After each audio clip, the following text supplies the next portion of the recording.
আসসালামু আলাইকুম। এক প্রিয় বোন উনি বলেছেন ওনার অনিয়মিত মাসিক ৬ বছর থেকে ৩টা গাইনি ডক্টর দেখিয়েছেন, নিয়মিত হচ্ছে না। আমার স্বামী বিদেশে থাকে, ৩ মাস বাড়িতে ছিল, বেবি হয়নি। সামনে উনি ৬ মাস পর ওনার হাসব্যান্ড আসবে, তো এই অবস্থা ওনার করণীয় কী? প্রথমত হচ্ছে আপনার সম্পূর্ণ ন্যাচারাল ওয়েতে আপনার মাসিকটাকে নিয়মিত রাখতে হবে, যাতে আপনার কোনো ঔষধ ছাড়া প্রতি মাসে মাসিকটা প্রতি মাসে স্বাভাবিকভাবে হয়ে থাকে। আর প্রতি মাসে মাসিকটা স্বাভাবিকভাবে হলে আপনার ওভুলেশন প্রক্রিয়া ভালো থাকবে, ওভামটা পরিপক্ক থাকবে। তার জন্য অবশ্যই আপনার সবার প্রতি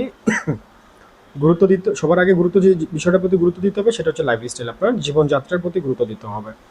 আপনি কী ধরনের খাবারগুলো খাচ্ছেন, কী ধরনের খাবারগুলো আপনাকে এড়িয়ে চলতে হবে এবং কী ধরনের ব্যায়ামগুলো আপনাকে করতে হবে, এবং আপনার জন্য নির্দিষ্ট কিছু ব্যায়াম আছে যে ব্যায়ামগুলো কন্টিনিউ করতে হবে। পাশাপাশি কিছু অর্গানিক প্রোডাক্ট আছে যেগুলো আপনার ওভারির উপর কাজ করবে, জরায়ুর উপর কাজ করবে, আপনার ওভামকে পরিপক্ক করবে, টোটাল হরমোনগুলোর মানে এন্ডোক্রাইন যতগুলো গ্ল্যান্ড আছে গ্ল্যান্ডগুলোর উপর কাজ করবে।